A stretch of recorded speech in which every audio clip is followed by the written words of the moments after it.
O assassinato da advogada Mércia Nakajima completou um ano. Ela desapareceu no dia 23 de maio do ano passado após deixar a casa da avó em Guarulhos. Em 11 de junho, o corpo da advogada foi localizado na represa de Nazaré Paulista. O ex-namorado de Mércia, o ex-policial Misael Bispo de Souza, de 40 anos, é apontado como principal suspeito. No dia 10 de julho, a Justiça decretou a prisão preventiva de Misael. 4 dias depois, a prisão é revogada e no mesmo dia ele é indiciado por homicídio doloso, triplamente qualificado e ocultação de cadáver. Porém, em dezembro, a Justiça de Guarulhos decretou a prisão preventiva novamente e decidiu que Misael e Evandro Bezerra, também acusados de participação no assassinato, deveriam ir a júri popular, Walter. Um ano depois, a família ainda espera a justiça. Para falar sobre o caso de Mércia Nakajima, o Questão de Justiça recebe o promotor de justiça Rodrigo Merli Antunes, que é o promotor responsável pelo caso da advogada Mércia. Como vai, promotor? Tudo bem? Tudo bem, é um prazer estar aqui, estou à disposição para esclarecer aos senhores, os telespectadores, naquilo que for possível.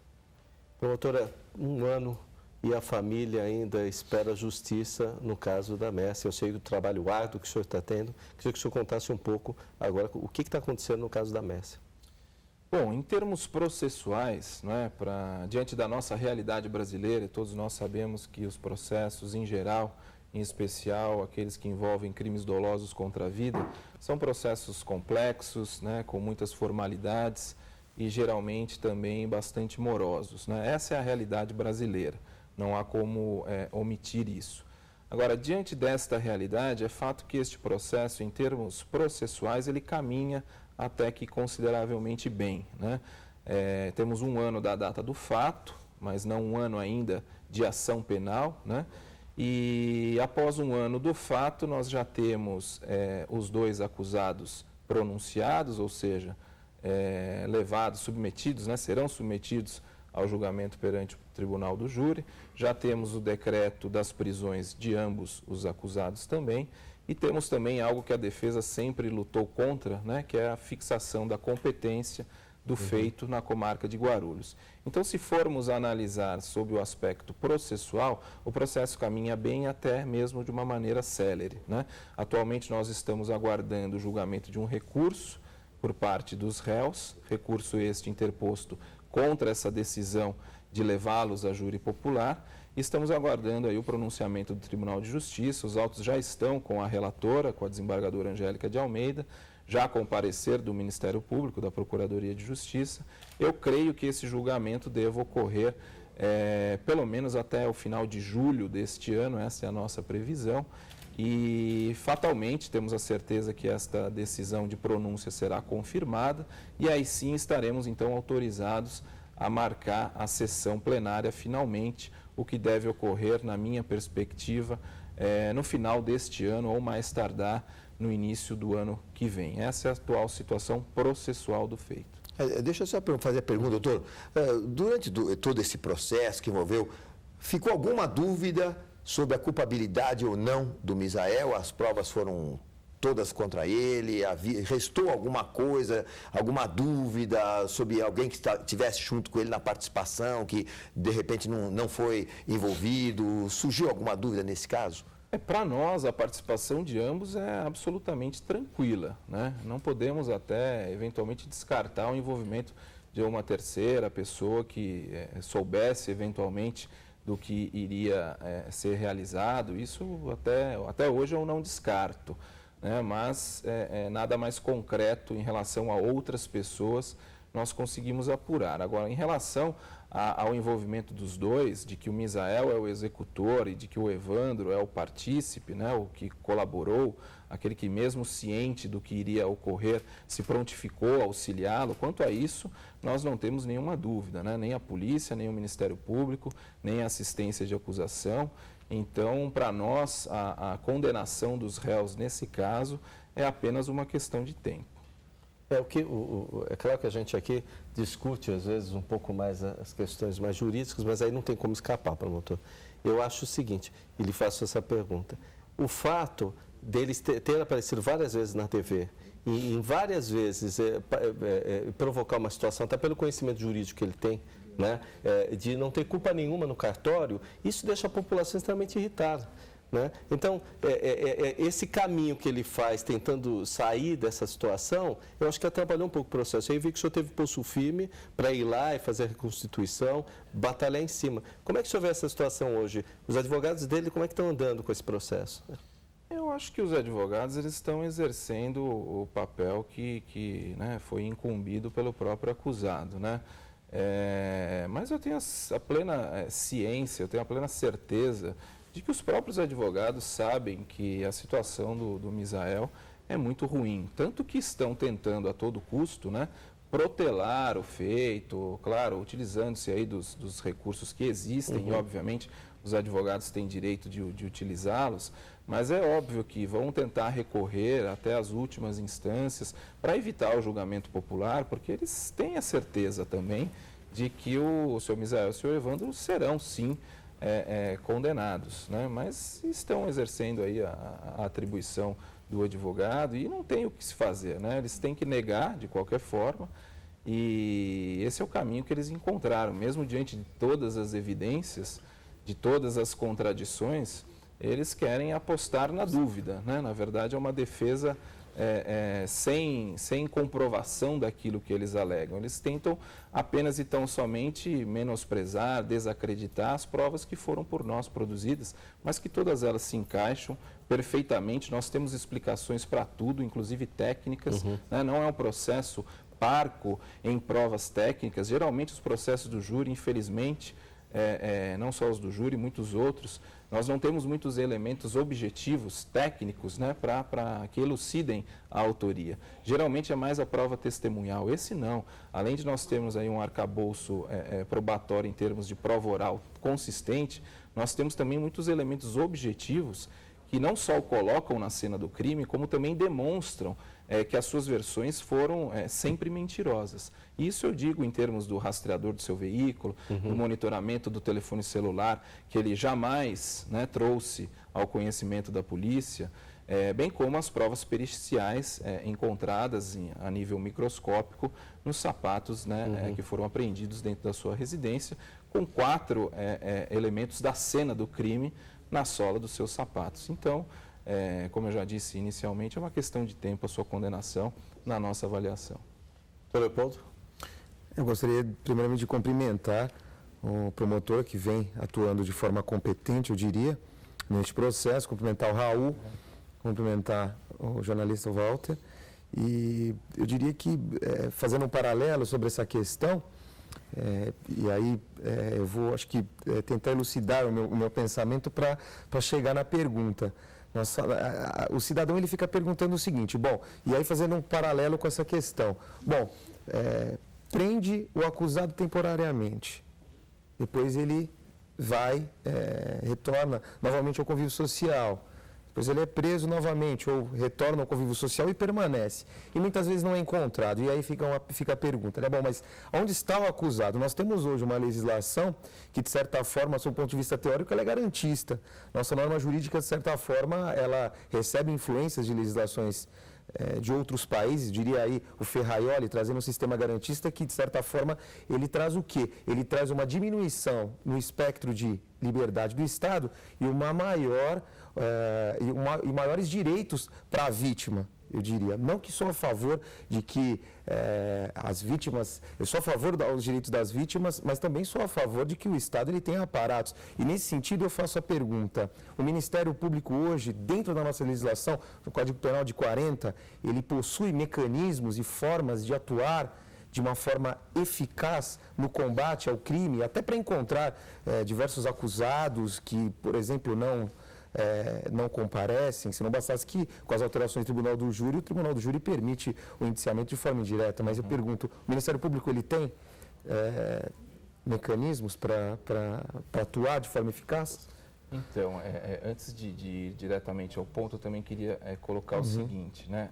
O Ministério Público, ele é favorável aos direitos e às garantias individuais do cidadão, né? Aliás, nós como nós como representantes da sociedade, obviamente não poderíamos ser contrário a isso, né?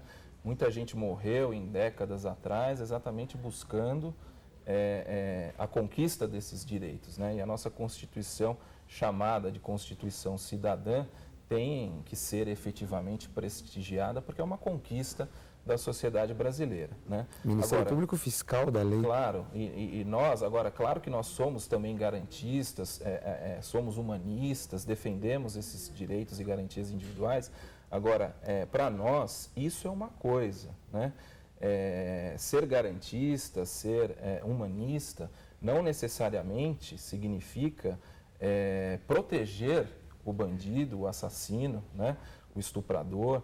E eu acho que o legislador, e aqui é uma opinião muito particular e pessoal minha, não sei nem se a minha instituição pensa dessa maneira, mas eu, enquanto, né, agora é o cidadão Rodrigo que fala, para mim, eu acho que o legislador ele vem confundindo muito democracia com bandalheira, né? Garantismo com caos total e absoluto. Sim, o cidadão acha que porque é garantista, o direito é totalmente do acusado. Bom assunto para o próximo bloco. Sim. Eu acho, vamos dar falar dessas garantias que o MP tem. Posso dar um pequeno intervalo, promotor? E a gente vai para um rápido intervalo aqui no Questão de Justiça, já retorna com esse assunto que é muito sério.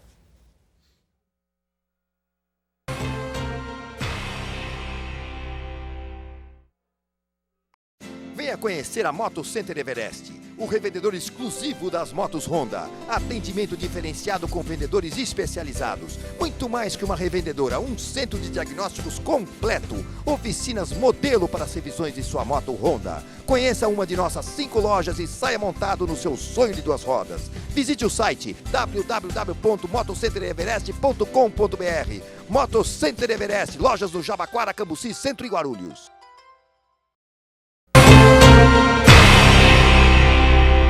Você está aqui no Questão de Justiça, né, e falando hoje de uma forma diferente, né? A gente trabalha sempre no programa a questão de esclarecimento jurídico, mas também existe a questão da parte jurídica no clamor popular. Quando se fala de casos fortes, que nem esse aqui aconteceu ano passado, né, passou no país todo, que é o caso da Mércia Nakajima, advogada que foi morta lá na cidade de Guarulhos, né? A gente deve estar passando as fotos já dela. E o principal acusado é o ex-namorado dela, que é também ex-policial e advogado, né, o Misael. É uma situação que toda a população fica aí estarrecida. Primeiro, apresentar aqui o trabalho do promotor, né? O promotor só tem desempenhado um trabalho excelente, né, na busca de elucidar aí essa situação, não só para a questão familiar ali, que fica totalmente desamparada, quem perde uma filha, quem perde um ente querido numa situação dessa, naquela fúria que foi da morte da moça, que é um ponto num país imenso que tem um monte de mortes iguais a essa. E aí a gente finaliza o último bloco, né, com o Raul e o Leopoldo perguntando, né, da atuação do MP, especificamente aí, colocando sua competência e sua seriedade, mas se hoje há mecanismos do MP começar a bater na porta aí da sociedade, dizer o seguinte: olha, a gente pode aí forçar o esclarecimento de casos iguais a esse, que é extremamente doloroso para todo mundo. Uhum. Então, só complementando, né, quanto aos mecanismos, né, e eu dizia que, apesar de sermos também, óbvio, democráticos, garantistas, isso não tem nada a ver com a real democracia, né? Que democracia, como o próprio nome já diz, a origem etimológica da palavra é governo do povo, pelo povo e para o povo, né? E o povo anseia exatamente por isso, né? Pela punição das pessoas culpadas pelos crimes que cometem. E, infelizmente, hoje, muitas vezes nós do Ministério Público ficamos com as mãos atadas, né? Neste caso concreto especificamente, só para dar um exemplo, a primeira providência para se localizar os 2 réus, que ambos hoje estão, né, foragidos, como todos sabem, a primeira providência que eu imaginei foi a seguinte: vamos interceptar, né, os telefones de seus parentes, daquelas pessoas que nós desconfiamos que estão o auxiliando, E aí surge o primeiro entrave legislativo, né? A Lei de Interceptações Telefônicas, a 9296 de 96, portanto, há 15 anos já em vigor, né?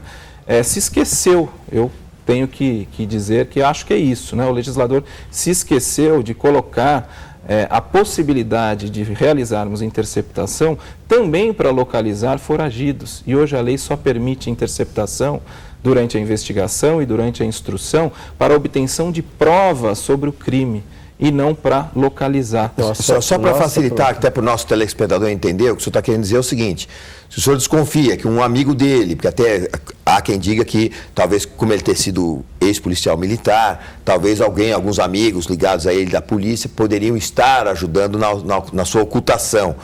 Se o senhor desconfia de um desses amigos ou de um familiar e o senhor pede uma quebra de sigilo fiscal e telefônico, o senhor não consegue pela justiça, é isso? O fiscal até conseguiria, né? Agora, inclusive, já solicitamos, né? Mas aí eu também não posso abrir, porque senão prejudicaria a investigação, o rastreamento. Mas a telefônica, que na minha avaliação seria a primordial, porque obviamente para uma pessoa se manter foragida, ela precisa de auxílio. E nós sabemos quem são as pessoas que estão auxiliando, em especial o senhor Misael. E não vou citar os nomes, mas eu posso dizer que todos são parentes. Aliás, ele tem muitos irmãos, né? Ele tem a sua ex-esposa. E a lei não permite a interceptação pura e simplesmente com essa finalidade, para localizar o foragido. Só permite para obtenção de elementos de prova sobre o crime. Ocorre que o crime, na nossa avaliação, já está elucidado, tanto que os réus já foram pronunciados, né? Serão levados a julgamento perante o júri. Eu preciso da interceptação agora para saber onde ele está e para dar efetividade a uma decisão judicial.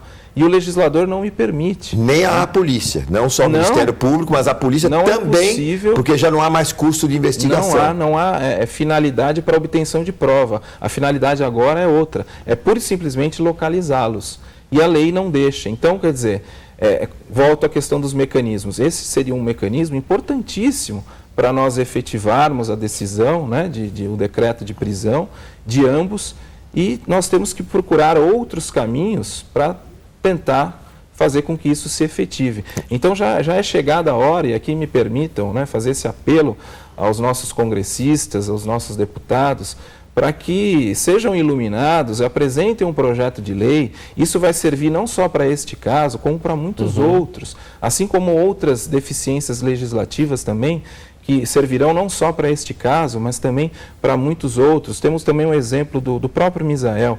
Ele recebe uma aposentadoria da Polícia Militar do Estado de São Paulo, porque em 2001 ele sofreu um acidente doméstico e tem uma das mãos com os dedos um tanto quanto defeituosos. Isso fez com que ele viesse a se aposentar por invalidez completa e absoluta. Então ele percebe mensalmente um determinado valor na sua conta corrente, e essa foi uma das providências que eu pensei logo de início, né? Vou pedir o bloqueio, a indisponibilidade, o arresto, seja lá o que for, o nome que se queira dar, mas para que ele fique sem recursos para se manter foragido. Me parece óbvio, né? E aí nós temos, obviamente, na legislação processual civil, a impenhorabilidade de qualquer rendimento, de aposentadorias. Então, nós temos Mas quem está sacando para ele? A esdrúxula situação, né? Isso a gente está tentando rastrear, né? Mas, obviamente, não é ele que saca. São pessoas que o auxiliam, que utilizam esse numerário, sacam em caixas eletrônicos, até cartões de débito, de crédito, e depois, de alguma maneira, entregam para ele. Mas vejam a situação esdrúxula, nós temos o Estado remunerando um foragido desse mesmo Estado, né? Então, não que eu seja contra a empenhorabilidade dos vencimentos, não é isso, eu sou a favor. Agora, determinadas hipóteses, deveria haver uma exceção, né? Então, por que não se alterar a legislação ressalvando que para pessoas procuradas pela justiça, que essa empenhorabilidade a eles não se aplicaria, eu acho isso primordial e isso também nos prejudica, porque ele está tendo recursos financeiros para se manter nessa condição. Punir as pessoas que o auxiliam também seria, né, muito importante. E hoje a legislação com relação a isso, tudo bem, em tese é crime, né, de favorecimento pessoal, mas a pena, em primeiro lugar, é ridícula, 6 meses, todos nós sabemos. Qualquer um paga uma cesta básica e está quite com a justiça. Isso é um estímulo para as pessoas continuarem auxiliando foragidos. E pior ainda, ascendente, descendente, cônjuge, irmão que venham a auxiliá-lo não respondem por esse crime, nem por isso. Não são por cumplicidade. A lei caso, não né? pune parente de foragido que venha a auxiliar, né, esta pessoa a fazer com que ele permaneça nessa situação. A lei considera que não seria exigível, né, a chamada escusa absolutória prevista no próprio Código Penal. Então, quer dizer, já é chegada a hora de também termos modificações nesse aspecto, porque muitas vezes a culpa recai sempre sobre quem? Sobre o Judiciário e o Ministério Público. As pessoas muitas vezes, né, principalmente os leigos, acham que justiça é só Judiciário e Ministério Público. Não, nós dependemos e muito do Legislativo e do Executivo para que toda essa engrenagem funcione adequadamente. Aliás, eu até queria só lembrar também, até onde eu sei, no Brasil é permitido fugir. Fugir não é crime. Qualquer um pode fugir da justiça, ele não é apenado por isso, né? Não é aumentado a sua... Quer dizer, se você quer fugir, mas ele fugiu da polícia, não tem problema, ele não paga nada por isso. Não pena mais, certo? Até onde eu sei. Na verdade, o promotor ele bate num ponto extremamente importante, que é que o nosso Código Penal, hoje, ele não é eficaz para o combate ao crime, principalmente ao crime organizado, de uma forma eficaz. Nós temos uma lei muito eficaz, mas, de certa forma, ela necessita de uma certa flexibilização. E aí, por exemplo, quando foi criado o RDD aqui em São Paulo... Que nossa, o RDD, explique para o nosso telespectador. O regime diferenciado para presos, ou seja, isolar aqueles membros integrantes de organizações criminosas, que trouxe um debate no Brasil enorme. Mas é direito penal do inimigo. E hoje se discute muito no meio acadêmico. E o direito penal do inimigo? Olha, tira o cidadão com seus direitos e deveres dali e coloca ele numa situação diferenciada. Será que estaríamos suprimindo seus direitos enquanto cidadão? E aí como é que fica, por exemplo, a atuação hoje do Ministério Público frente à nossa legislação, que necessita de uma flexibilização, de certa forma? Aliás, é sempre bom lembrar também que a função do Ministério Público é, no caso, oferecer a denúncia. Né? É o promotor de acusação, para que fique fácil para o telespectador entender, né? Realmente, ainda seguindo nessa linha, né, falta-nos, então, mecanismos eficientes, ágeis, para que nós possamos cumprir efetivamente o nosso papel. Eu tento dizer o seguinte, nesse caso específico, a minha parte, a parte do juízo, nós fizemos até de uma forma bastante rápida, em 4 meses. Né? Eu ofereci a denúncia em agosto, em dezembro, 4 meses e alguns dias, eles já estavam pronunciados, com a prisão decretada, né? Com o processo em Guarulhos. Mas aí eu pergunto, isso atende aos anseios da sociedade? Ainda não, é muito pouco. Né? Na verdade, eu tenho o quê? Uma decisão num papel, mas não me adianta enquadrá-la, colocá-la na parede, né? Porque a efetividade, o que falta? Prender esses réus foragidos. E aí entram esses entraves legislativos, entraves também administrativos, que competem ao Executivo providenciar. E só para dar um exemplo, né?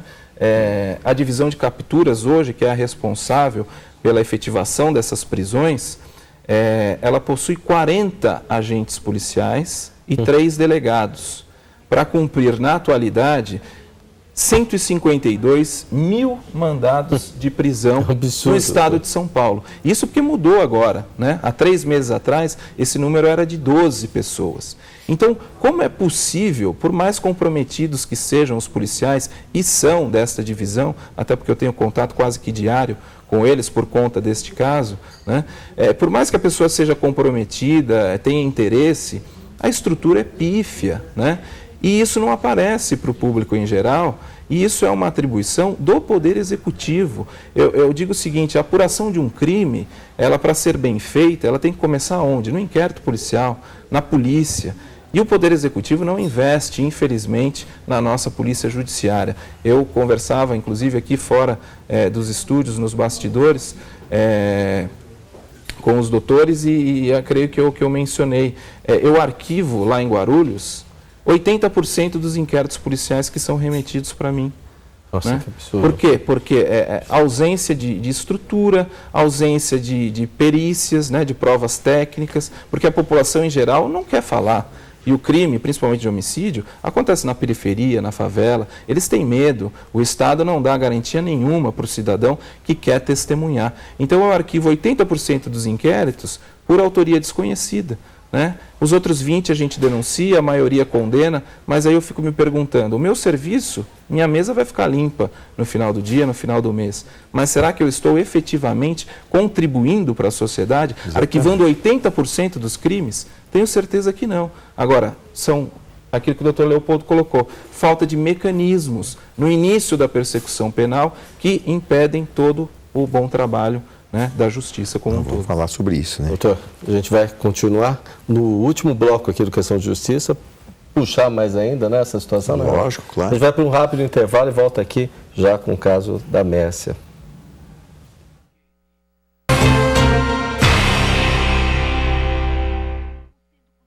Venha conhecer a Moto Center Everest, o revendedor exclusivo das motos Honda. Atendimento diferenciado com vendedores especializados. Muito mais que uma revendedora, um centro de diagnósticos completo. Oficinas modelo para as revisões de sua moto Honda. Conheça uma de nossas 5 lojas e saia montado no seu sonho de 2 rodas. Visite o site www.motocentereverest.com.br. Moto Center Everest, lojas no Jabaquara, Cambuci, Centro e Guarulhos. Nós estamos aqui no Questão de Justiça hoje recebendo, né, com satisfação o promotor do caso da Mércia Nakajima, o doutor Rodrigo Merli Antunes, né, que está clamando aqui, né, Raul, né, clamando aqui por uma consciência maior no nosso legislativo para que processos iguais a esse, que o senhor tem alguns... Eu até queria fazer né? um comentário, Claro. Ele falou chamei de efetivo, não é muito a ver, mas também não está muito longe disso. Nós temos um déficit, né, promotor, de 40% de oficiais de justiça. O quadro não está preenchido. Quer dizer, então você veja como é difícil. Então, também para se cumprir esses mandatos de prisão, imaginem quanto faltam também. Então, é muito difícil. Nós temos, a turma falar, era a população carcerária dos Estados Unidos, enquanto a nossa de cerca de 300 ou 400 mil presos, a população carcerária dos Estados Unidos passa dos 2 milhões. Então, ali vai todo mundo preso, não sei, lógico, aqui né, não querem construir cadeias e as leis facilitam. Se eu não me engano, o Ministério Público implantou um grande trabalho, agora um mutirão em São Paulo, para que os processos, de certa forma, sejam julgados com maior rapidez e que sejam resolvidas as questões envolvendo os presos, se eu não me engano. Até para atender agora, né, as recomendações do CNJ, do Segurança da CNMP, Justiça. para encerrar, né, os inquéritos instaurados a partir de 2007. Então, realmente isso está acontecendo dentro da instituição e realmente é muito sério essa colocação feita, porque eu vou dizer algo aqui que pode até ser bastante polêmico, né? Mas eu, como promotor do júri, né, e todos os promotores do júri costumam ser polêmicos, não dá para fugir à regra. Eu ouso dizer que o Poder Executivo não tem interesse em que todos esses foragidos realmente venham a ser presos, né?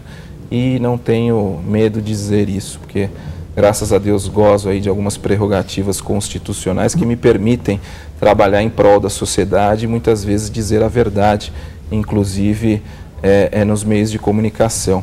Imaginem os senhores se esses 150 mil mandados de prisão pendentes no estado de São Paulo viessem a ser cumpridos.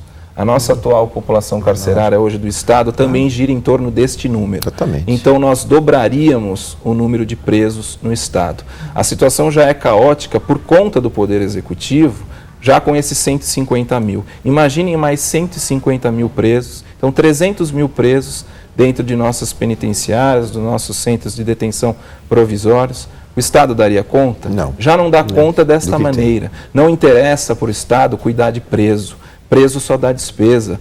Preso não dá retorno político, preso não dá voto. Então os políticos, o executivo, não investe nesse setor. A ideia do executivo é cada vez mais o quê? Colocar o preso na rua. Exato. E a sociedade que absorva esses criminosos. Isso é lamentável. Isso já aconteceu com o exame criminológico em 2003, quando, né, houve alteração legislativa por lobby do Executivo paulista, e eu digo isto, não tenho receio, o Executivo paulista conseguiu a alteração da lei de execução penal, o exame criminológico passou a não ser mais obrigatório e com isso esvaziaram-se as cadeias, né? Agora é a mesma coisa, não se investe na polícia para que não haja cumprimento desses mandados, porque se cumprir o executivo não vai dar conta, então deixa como está e se puder piorar mais, eles pioram. Então agora vai entrar em vigor, 4 de julho, uma nova lei, a 12.403 de 2011. É trágico. Vai ser um dia que nós temos que marcar quase como se fosse o dia de finados, né, da população. Eu acho lamentável, mas há opiniões incidindo contrário. Agora, para mim é evidente que a ideia desta lei, qual que é? Colocar mais pessoas ainda na rua, né? Porque agora a prisão preventiva já é algo excepcional.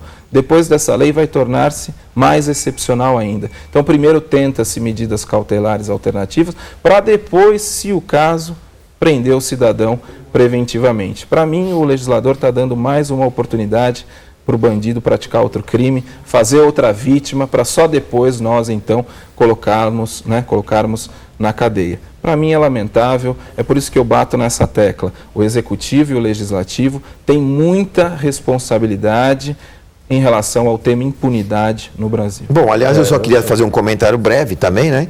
Que depois do caso Pimenta Neves, que levou 11 anos para efetivamente ser preso, e que no máximo vai cumprir 1 ano e 11 meses, mas até por ter idade e aparentar estar doente, dificilmente vai cumprir até esse 1 ano e 11 meses.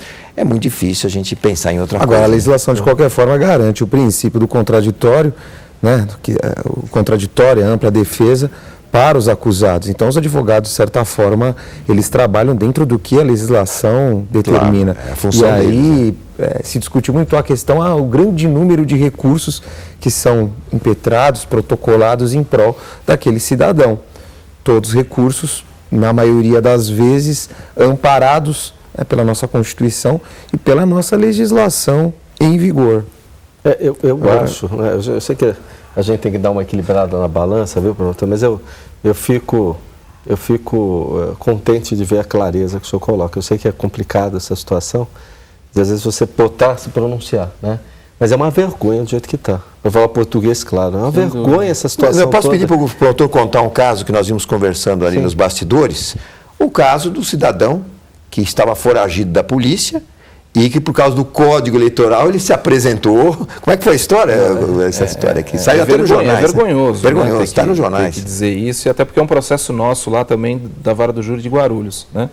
É o senhor Evandro também, que ele era músico na época do crime, cantor de pagode. A gente até é o processo do pagodeiro, lá em Guarulhos é conhecido como o processo do pagodeiro. Aquele episódio em que ele entrou no apartamento da sua ex-companheira, né, e teria sacado uma faca de cozinha, cortado a mangueira do botijão de gás, e a sua ex-companheira, desesperada, pegou o filho em comum, né, com ele e desesperadamente tentou pular da janela do apartamento. Nossa. O menino caiu na marquise, ela infelizmente caiu na calçada, ela faleceu, o menino sobreviveu.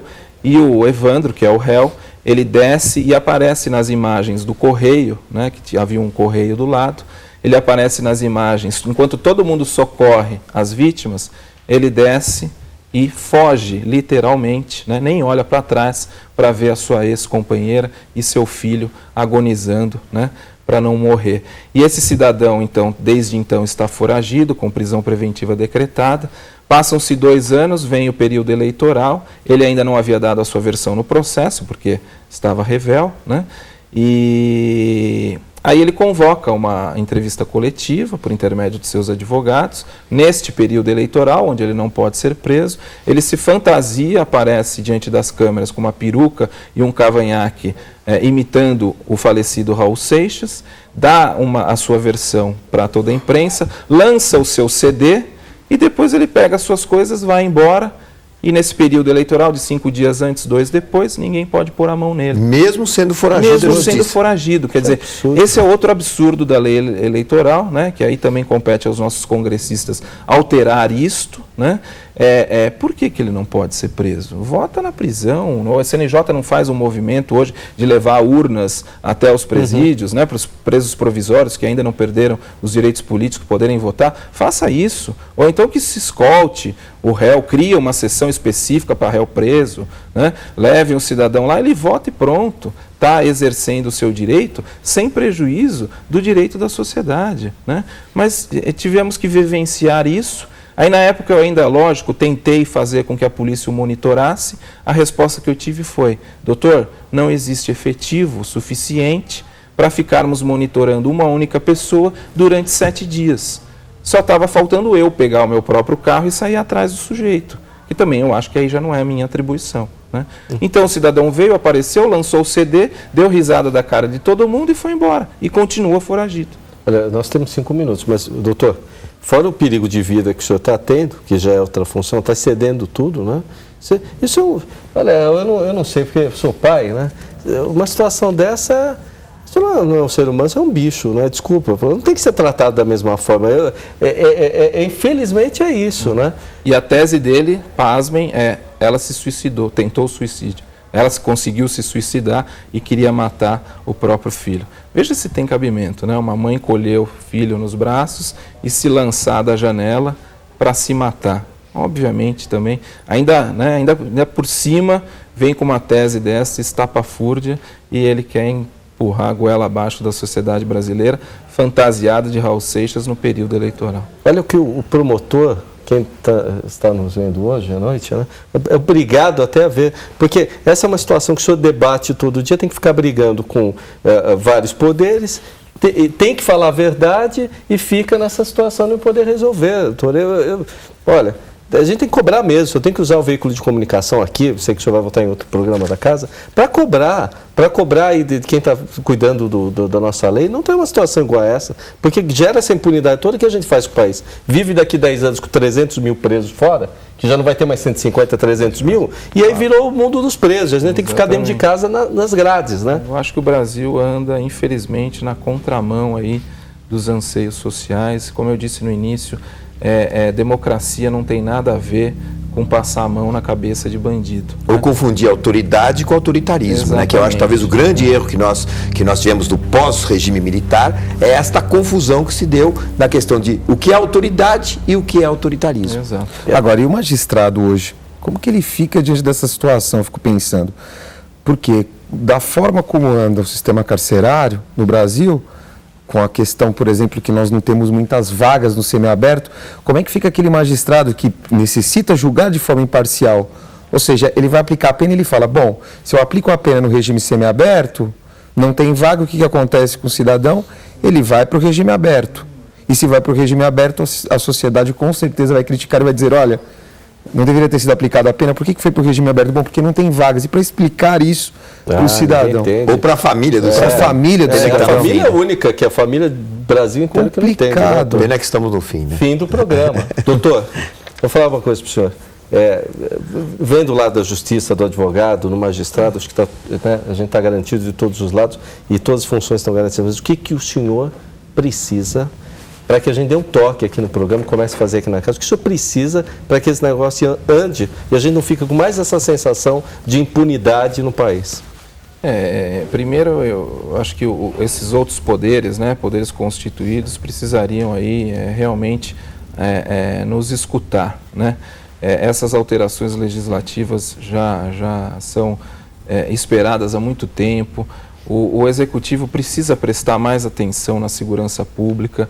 Eu, inclusive, digo, infelizmente, o administrador público hoje, ele encara a sua função como se fosse uma empresa privada, né?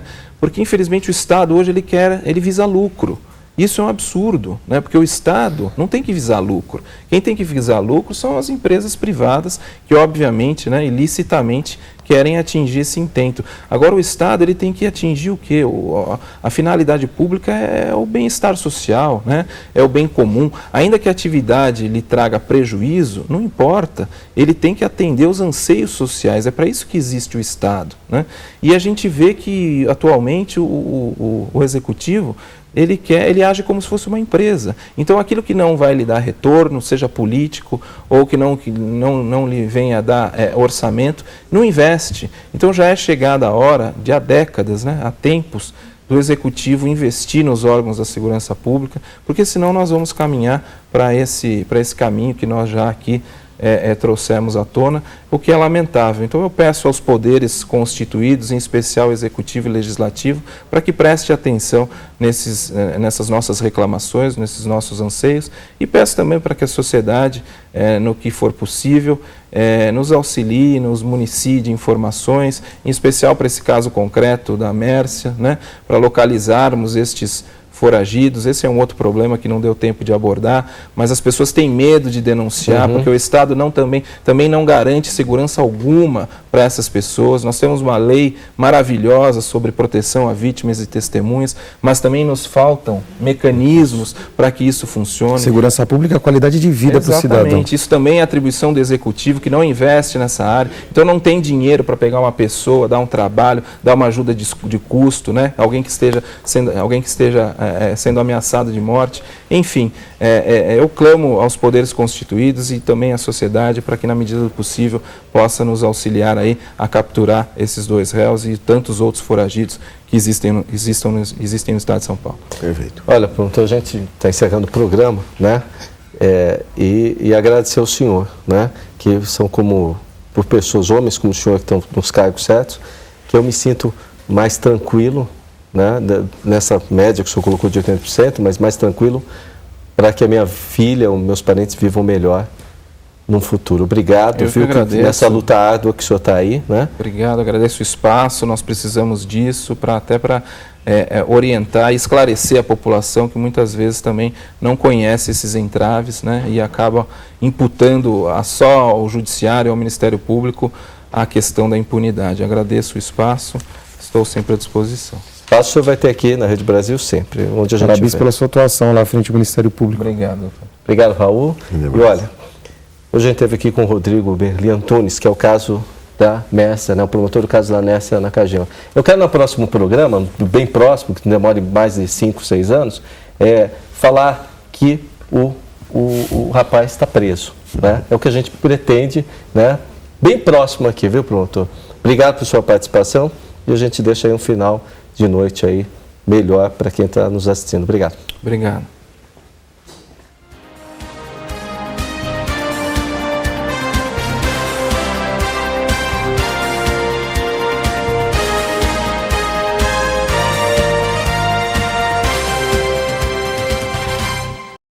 Venha conhecer a Moto Center Everest, o revendedor exclusivo das motos Honda. Atendimento diferenciado com vendedores especializados. Muito mais que uma revendedora, um centro de diagnósticos completo. Oficinas modelo para as revisões de sua moto Honda. Conheça uma de nossas 5 lojas e saia montado no seu sonho de 2 rodas. Visite o site www.motocentereverest.com.br. Moto Center Everest, lojas no Jabaquara, Cambuci, Centro e Guarulhos.